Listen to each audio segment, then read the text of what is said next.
In this video, I'm going to share with you how to host a virtual event on Facebook, part 2 in 2021.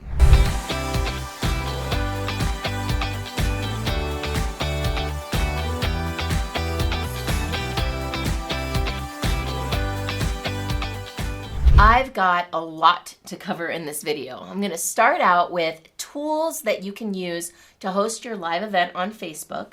Then I'm going to get into the different formats for hosting your live event on Facebook. I'm going to talk about how to set up a virtual event on Facebook, how to add a co-host to a Facebook event, how to create a poll in your Facebook live event, how to promote a Facebook live event, and what to do after your Facebook live event. Let's go. So you might be thinking that if you want to host a Facebook Live, you should just open up Facebook and go live. But actually what I found is that hosting live events on Facebook, meaning hosting an event where there's any sort of importance to the event, where you've invited people or you have other speakers. In other words, an event where there's anything really at stake, you probably don't want to do it on Facebook Live itself. Why? Well, at least in my experience, Facebook Live can be glitchy, difficult for others to hop onto, and just create all sorts of confusion and problems. Instead, what I'm a fan of is actually hosting your Facebook Live in a different platform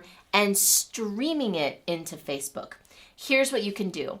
If you have a Zoom account, not a free account, but an actual paid Zoom account, then you already have the ability to go live into Facebook. There's a setting when you're in Zoom that's in the bottom right that says go live, and you can stream your Zoom to either Facebook or even to YouTube. There's also another platform that you can get that's separate that's called StreamYard.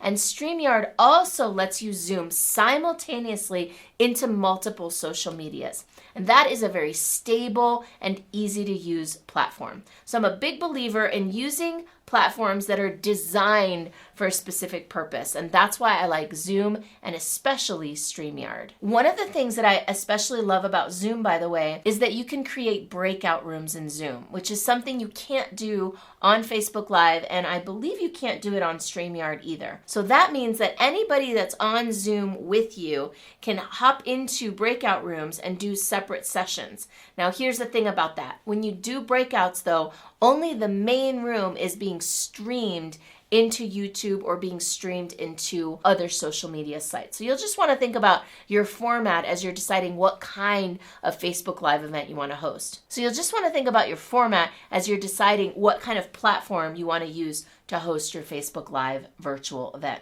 So there are different formats that you can use when you're going live through Facebook. One thing that you can consider is you streaming either from Facebook Live or from Zoom or from StreamYard and having your whole audience all over on Facebook. When you do that, then you have to be monitoring through StreamYard or Facebook Live. You want to be monitoring the comments that are coming in, and people aren't going to be able to hop on and speak. So you're the only one speaking, and then you have to monitor the written comments. What I love about hosting on StreamYard or Zoom is that you can invite speakers to come and join you on Zoom. You can even create a two-tiered situation where you've got people that are participating, generally maybe a higher tiered or somebody who's paid to be on there, who are participating, who are able to speak, who are able to ask questions, who are able to turn on their cameras. You've got those people over here in StreamYard or Zoom, and then you've got your audience in Facebook. Or you can have your entire audience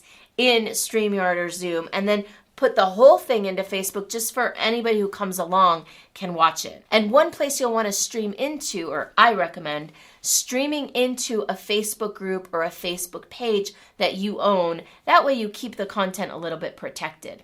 One of the coolest things about all of these tools is that then you can have the video when you stream it into or you later upload it into a group or a page, then you can even run ads to the people who saw it, or you can even run ads to get more people to join the group and see the live event.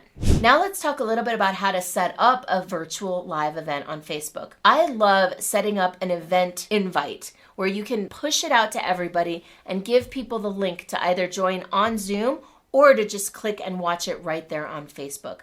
But I love, instead of having it be just a spontaneous thing where people happen to hear about it and hop on at the time that you go live, I'm a big believer in preparing people, getting people to register in advance, and that also helps you avoid Zoom bombers and make sure that you have a protected venue for your live virtual event.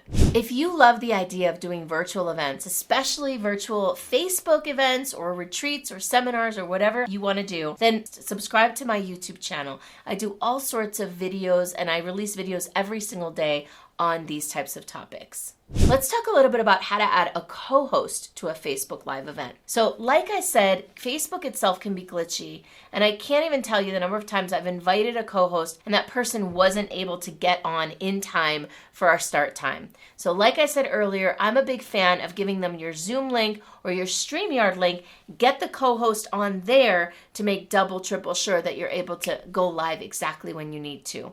And the benefits of having a co-host are that they can double or even triple your audience, especially if you ask them to promote your Facebook Live event in advance. So that's actually a fantastic strategy for using Facebook Live effectively, which is to go live every week or so and have a different partner, a different co-host promote their appearance on your show to their audience. And of course, you want to pick people who have an engaged and large-ish audience.